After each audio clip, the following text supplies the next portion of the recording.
அந்நேரத்தில் பரிசேயர் சிலர் இயேசுவிடம் வந்து, இங்கிருந்து போய்விடும், ஏனெனில் ஏரோது உம்மை கொல்ல வேண்டும் என்றிருக்கிறான் என்று கூறினர்.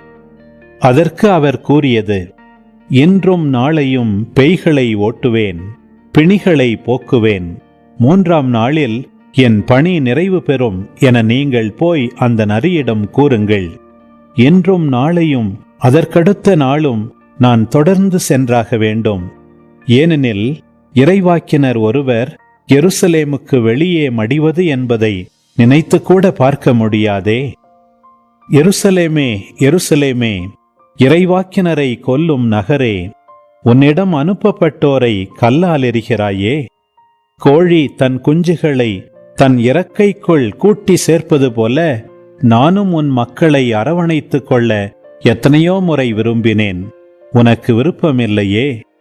இதோ உங்கள் இறை இல்லம் கைவிடப்படும், ஆண்டவரின் பெயரால் வருபவர் ஆசி பெற்றவர் என நீங்கள் கூறும் நாள் வரும் வரை என்னை காணமாட்டீர்கள் என நான் உங்களுக்கு சொல்கிறேன்.